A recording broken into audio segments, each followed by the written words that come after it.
Good morning everyone. By the way, I'm Jeric John Orbeta and today we're going to discuss about the origin and history of globalization. First is the ancient trade and cultural exchange before 1st century CE.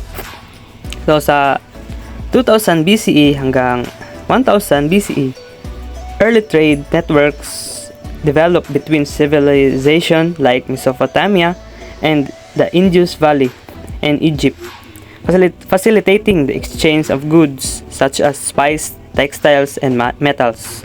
So sa panahon between 2000 BCE and 1000 BCE, early civilization like Mesopotamia, the Indus Valley, and Egypt, sinimulan nila ang trading with each other. They set up trade routes to exchange goods gaya ng spices, textiles, or yung fabrics and metals.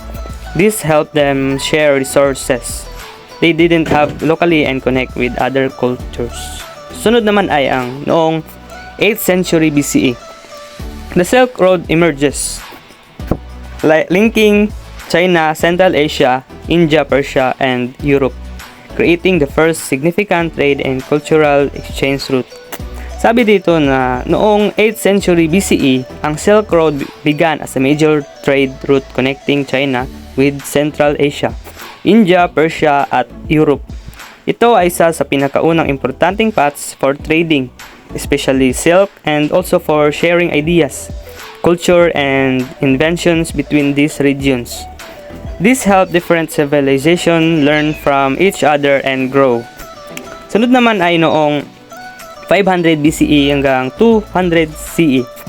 The expansion of the Persian and Roman empires further promotes cross-border trade and the spread of cultural and religious ideas across Europe, Africa, and Asia. Noong 500 BCE hanggang 200 CE, as the Persian and Roman empires got bigger, ginawa nilang madali ang pagtitrade across different countries. This allowed goods, cultural traditions, and religious ideas to travel between Europe, Africa, and Asia. It helped people share and learn from each other at improving trade and spreading new ideas. Sunod naman ay ang the Age of Exploration noong 15th hanggang 17th century. Ito, noong 1492, Christopher Columbus voyage leads to the European discovery of the Americas, initiating the Columbian Exchange, which transfers crops, animals, diseases, and ideas between the old and new worlds. Noong 1942, si Christopher Columbus sailed and found the Americas, which Europeans hadn't known about before. Ito yung pagsisimula ng Columbian Exchange, where crops, animals, diseases, and ideas were shared between Europe, Africa, Asia or the Old World, and the Americas or the New World. This exchange binago ang life in both places, bringing new foods and goods, but also spreading diseases. Sunod naman ay noong late 15th hanggang 16th century. European powers, including Spain, Portugal, and later the Dutch, British, and French, explore and colonize regions in the Americas, Africa, and Asia, establishing vast global trade empires. So in the late 15th and 16th centuries, European countries like Spain, Portugal, the Netherlands, Britain, and France, sinimulan nila ang exploring and taking control of areas in the Americas, America, at Asia. They set up large trade networks across the world, which helped them gain wealth by trading goods like spices, gold, and other resources from these regions.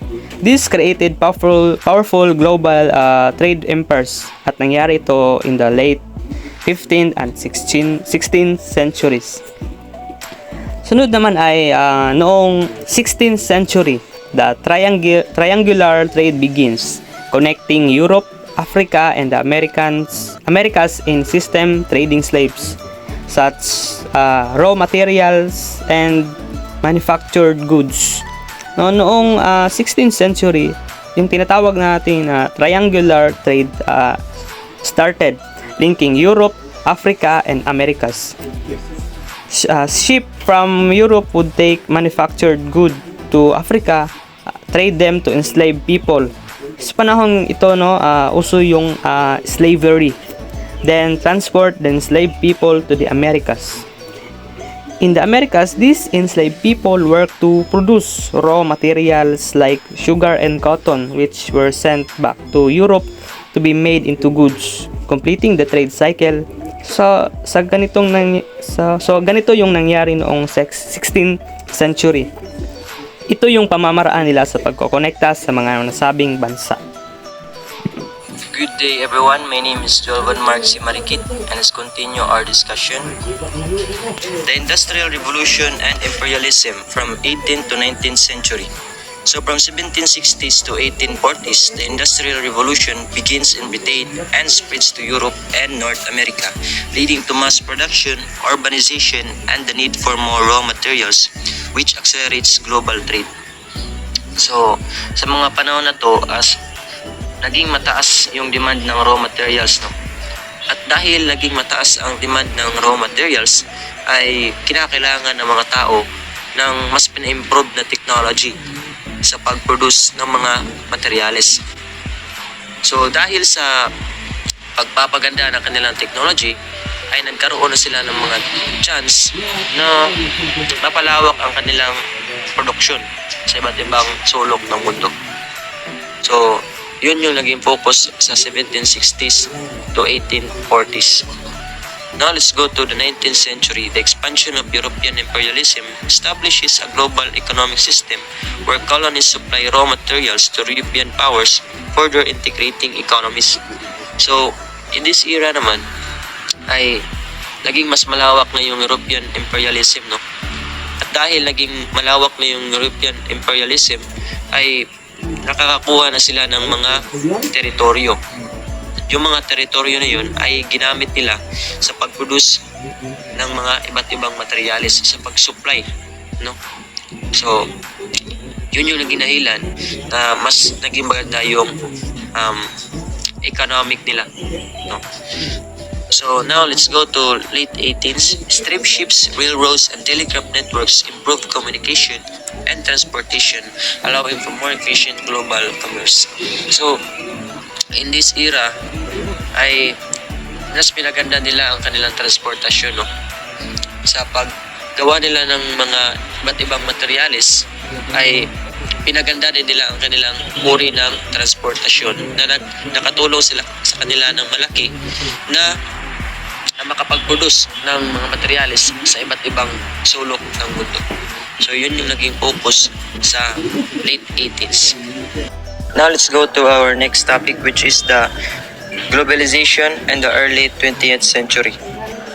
Now let's go to our next topic, which is the globalization and the early 20th century. So from 1914 to 1945, World Wars I and II lead to economic instability and disrupt global trade networks. Nations retreat into protectionism and economic nationalism. So dahil ito ay panahon ng digmaan, ay naging mahina ang kalakalan sa daigdig. Kasi instead na makikipagkalakalan yung mga bansa sa iba pang bansa, ay hindi na nila ito ginawa. Instead ay nag-focus na lang sila sa kanilang sariling resources at paggawa ng mga produkto na makakatulong sa kanilang ekonomiya, sa kanilang mamamayan at sa kanilang bansa. So ganun yung nangyari sa 1914 to 1945.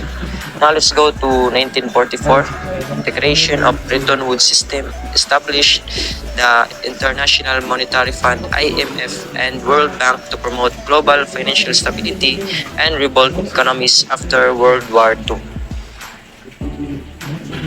So dahil ito ay galing sa panahon ng digmaan, ay siyempre maraming nasira ng mga establishmento at kabuhayan ng mga mamamayan. Kaya ginawa ang International Monetary Fund, IMF, and World Bank para matulungan ang mga mamamayan. Ito ay long-term loans and funding for reconstruction international economic environment. So ito ay nakakatulong upang mabalik ang kabuhayan at ang mga nasirang istruktura sa World War II. Now let's go to 1947, which is the General Agreement on Tariffs and Trade, GATT. The prosecutor to the WTO is created to reduce trade barriers and promote international commerce. So sa mga panahon na ito ay pinaganda nila ang kanilang pamamaraan sa pagkikipagkalakalan. The General Agreement on Tariffs and Trade, GATT, was created as a framework to reduce trade barriers and encourage international commerce. GATT aimed to promote trade by lowering tariffs and other trade restrictions, setting the stage for what would eventually become the World Trade Organization or WTO. So dahil dito ay mas naging maganda na yung kalakalan sa ating daigdig. Good day everyone, I'm John Brian Putakan and today I'm going to discuss the history and origin of globalization during the post-war and Cold War globalization. For instance, let me discuss you about the 1950s to 1970s. Global trade investment growth with the United States and Western Europe leading economic globalization in a capitalist bloc. Developing countries engage in trade and rise of multinational corporation begins. Basically, during the 1950s to 1970s, amidst the Cold War, global and trade investment experienced rapid growth, with the United States and Western Europe spearheading economic globalization within a capitalist bloc. These nations promoted free trade and economic liberalization, while the Soviet Union and its allies advocated for planned economies under communism, resulting in a sharp ideological divide between the two global powers. Sa panahong ito, maraming developing countries ang nagsimulang makisali sa pandaigdigang kalakalan, bagamat madalas silang supplier lamang ng raw materials o mababang value added goods. Lumakas ang presensya ng multinational corporation na nagsimulang mag-expand ng kanilang operasyon sa iba't ibang rehiyon. Ang multinational corporation ay naging makapangyarihang mga aktor sa globalisasyon. Nagdala ng mas malaking kapital, teknolohiya at trabaho sa mga developing countries, ngunit madalas ay nakikinabang lang sila sa murang labor at resources. Sa post-war globalization ay nagdala ng maraming oportunidad sa global economy, ngunit nagkaroon din ng mga issue tulad ng hindi pantay na pag-unlad at dependency ng mga mahihirap na bansa sa mga mayayamang kapitalistang bansa. Tayo naman ay tutungo o dadako sa 1970s. The oil crisis of the 1970s highlight global economic interdependence. Meanwhile, financial markets expands as nations embrace deregulation and free market policies. Basically, the 1970s saw two significant oil crises that underscore the deep economic interdependence of countries worldwide. These countries worldwide caused a sharp rise in oil prices, leading to stagflation. Basically, the stagflation is a combination of inflation and stagnant economic growth in many nations, especially one of the example is the Philippines, United States of America, and around Asia or Europe. In countries heavily reliant on imported oil, such as the United States and European nations, were severely affected, highlighting the global impact of external economic shocks. Kasabay ng mga krisis na ito, nagsimulang lumawak ang mga financial markets. Maraming bansa ang yumakap sa mga patakarang deregulasyon at free markets policies na nagbigay daan sa mas malayang paggalaw ng kapital at kalakalan. Tinanggal o binawasan ng mga pamahalaan ang kanilang kontrol sa mga merkado na nagbigay ng mas malaking espasyo para sa mga pribadong negosyo at investors na pumasok sa iba't ibang industriya. Ang pagbabagong ito ay nagdala ng mga bagong oportunidad. Ngunit nagdulot din ng mga hamon tulad ng kawalan ng kontrol sa ilang sektor ng ekonomiya, ang oil crisis at ang pagsisimula ng deregulasyon ay naging mahalagang bahagi ng kasaysayan ng globalisasyon na nagpapaalala sa atin kung paano konektado ang mga ekonomiya sa bawat isa. So, tayo naman ay dadako sa 1980s to 1990s. It is under the Reagan and Thatcher. Neoliberal economic policies dominate the West, promoting free markets, privatization, and deregulation. The opening of China under Deng Xiaoping and the fall of the Soviet Union further fueled globalization. So basically, in this era or in this year, the China broadened and expanding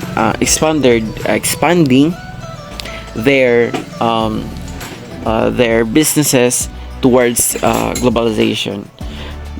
Noong 1980s hanggang 1990s, umusbong ang neoliberal economic policies sa kanluran sa pamumuno ni US President Ronald Reagan at UK Prime Minister Margaret Thatcher. Ang kanilang mga polisiya ay nakatuon sa pagtataguyod ng free markets, privatization ng mga pampublikong serbisyo at assets at deregulation ng mga industriya. Ang layunin ng mga ito ay bawasan ang papel ng gobyerno sa ekonomiya at bigyan ng mas malaking espasyo ang pribadong sektor. Naging mahalaga ang panahon na ito sa pag-usbong ng modernong globalisasyon kung saan pinabilis ang palitan ng kapital, kalakal at teknolohiya. Kasabay nito, nagbukas ang China sa global markets sa pamumuno ni Deng Xiaoping na nagpatupad ng mga reformang pang-ekonomiya tulad ng pag-engganyo sa foreign investment at pagtatag ng mga specific economic zones. Ito ang simula ng mabilis na paglago ng ekonomiya ng China na naging isa sa mga pinakamalaking ekonomiya sa buong mundo. Furthermore, the fall of the Soviet Union in 1991 ended the Cold War and opened new markets in Eastern Europe and former Soviet republics. These formerly communist countries began to embrace capitalist principles, further expanding the reach of globalization. In this era, it brought significant changes to the global economy, creating new opportunities such as increased investments and economic growth. However, it also introduced challenges including uneven development and widening gaps between rich and poor nations. So next is the rise of modern globalization during the 1990s to 2000s.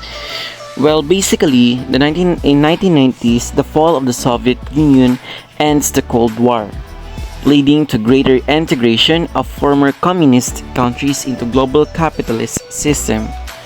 Sa madaling salita, noong 1991 bumagsak ang Soviet Union na nagtapos sa Cold War at nagdulot ng malaking pagbabago sa pandaigdigang ekonomiya.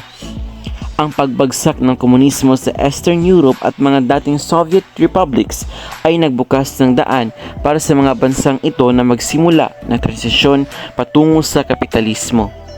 Dahil dito, naging bahagi sila ng global capitalist system kung saan mas malayang pumasok ang foreign investment at trade industry. These former communist countries started implementing economic reforms such as privatizing state. Basically, it means it owned enterprises and regulating industries, gradually aligning with global market practices. This shift provided opportunities for economic growth in some regions but also posed challenges like economic instability, unemployment, and social disruption. Bagamat nagdala ito ng economic growth sa ilan, naharap din ang ilang bansa sa mga hamon tulad ng economic instability. Gaya nga na aking sinabi kanina na meron itong mga unemployment at malalim na pagbabago sa lipunan. Ang pagkasama ng mga dating komunistang bansa sa global economic system ay nagpalawak ng saklaw ng globalisasyon at naging simbolo ng paglaganap ng kapitalismo sa buong mundo matapos ang Cold War. Next is the 1995. The World Trade Organization is established, further liberalizing trade and regulating global commerce. Noong 1995, na itatag ang World Trade Organization na nagmarka ng isang mahalagang hakbang sa pag-usbong ng modern globalization. Ang World Trade Organization ay isang pandaigdigang organisasyon na may layuning i-promote ang liberalisasyon ng kalakalan at magbigay ng mga patakaran para sa mas maayos at patas na pagninegosyo sa pagitan ng mga bansa. Sa pamamagitan ng World Trade Organization, napalawak ang mga kasunduan sa free trade at nagkaroon ng mas malinaw na mga regulasyon para sa international commerce. Nakakatulong ito sa mga pagbawas ng mga trade barriers tulad ng tariffs at quotas, kaya mas naging madali para sa mga bansa na magpalitan ng mga produkto at serbisyo. Sa pagsisimula ng World Trade Organization, mas lalo pang bumilis ang globalisasyon dahil pinalakas nito ang mga ugnayang pang-ekonomiya ng mga bansa at pinalawak ang merkado para sa mga maliliit at malalaking negosyo. While the WTO brought benefits such as cheaper products and broader market access, it also faced criticism. Some argue that its policies favor wealthy countries and large corporations, sometimes harming smaller and poorer nations. Despite this criticism, the WTO remains a key player in modern globalization and global trade. So the next is the late 1990s. The internet booms connects people and business globally, spurring the rise of e-commerce and digital communication, significantly accelerating global integration. In the late 1990s, the internet boom brought about significant changes in how people and businesses connected globally.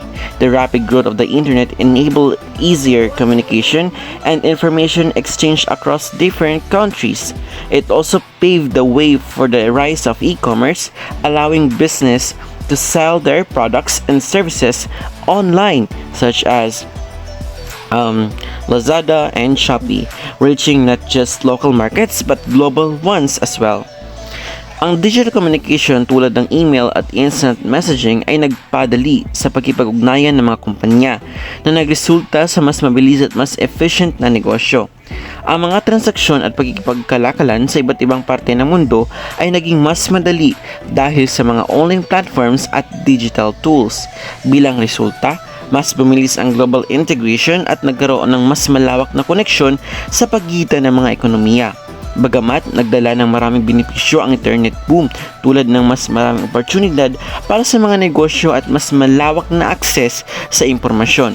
Nagkaroon din ito ng mga hamon kabilang dito ang digital divide kung saan hindi lahat ng bansa o rehiyon ay may pantay na akses sa teknolohiya. Gayunpaman, hindi maikakaila na ang internet noong late 1990s ay isang mahalagang yugto sa pag-usbong ng modern globalization. Hello everyone, I am Dominic Villiver and I will discuss the 21st century globalization from 2000s to 2020s. So first is in 2000s. Globalization accelerates with the rise of digital technologies, the expansion of multinational corporations, and the spread of outsourcing and global supply chain.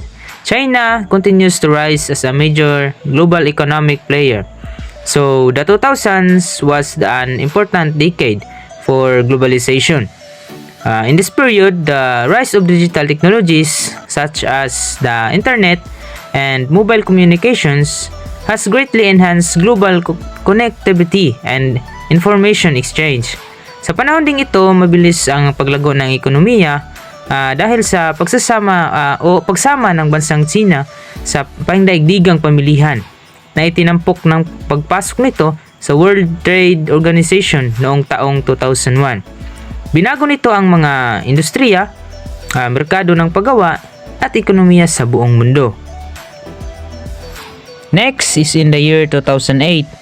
So in the year 2008, the global financial crisis exposes the vulnerabilities of interconnected financial systems. But global trade and economic interdependence remain central to the world economy. So noong taong 2008, ang pangdaigdigang krisis sa pananalapi ay nagsiwalat ng malaking panganib sa magkakaugnay na sistema ng pananalapi at humantong sa matinding pagkagambala sa ekonomiya sa buong mundo. Sa kabila nito, ang pangdaigdigang kalakalan at pagtutulungan sa ekonomiya ay patuloy na naging sentro, habang ang mga bansa ay nananatiling malalim na pinagsama sa pamamagitan ng kalakalan, pamumuhunan at pinansyal na kaugnayan. Next is in 2010s. Globalization faces challenges due to the rise of populism, economic inequality, and trade disputes, especially between the US and China. Despite tensions, technological advancement in areas like artificial intelligence and renewable energy continue to drive global economic trends. So during the 2010s, globalization encountered notable challenges. This is the rise of populism in various countries led to increased skepticism about global trade and cooperation. There is also a trade tension, particularly between the US and China, highlighted the complexities and potential fragilities of global economic relationship. Despite these challenges, technological advancement played a crucial role in shaping the global economy. Good day everyone, I'm Rico Coronado. Now, we will discuss the impact of the COVID-19 pandemic 2020 to 2024. 2020, the outbreak of the COVID-19 pandemic severely disrupts global supply chains, travel and trade. Countries closed borders, and there is a renewed focus on domestic production and economic self-sufficiency.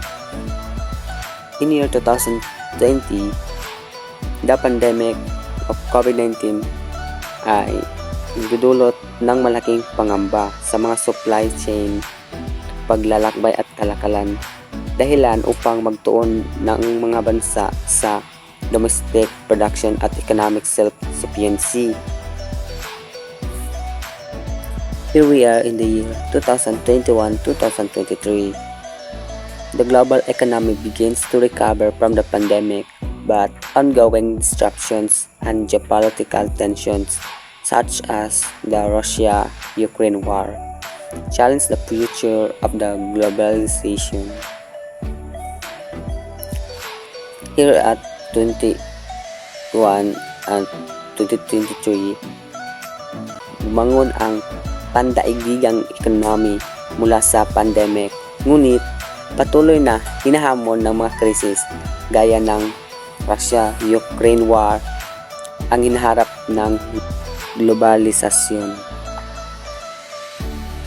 And last year, 2024, globalization adapts to a new realities with increased emphasis on digital globalization, sustainable development, and a more regionalized supply chain. The rise of artificial intelligence, green energy, and geopolitical realignments shape the future of global interconnectedness. Countries grapple with balancing economic interdependence and national security concerns amid evolving global power dynamics. Sa taong 2024, the globalization ay nag-a-adjust sa mga bagong realidad. Mas pinagtutuunan ngayon ng pansin ang digital globalization, sustainable development at regional supply chains na nakakaapekto rin ang pag-uusbong ng artificial intelligence at green energy, habang ang mga bansa ay nagbabalanse sa pagitan ng economic interdependence at national security concern.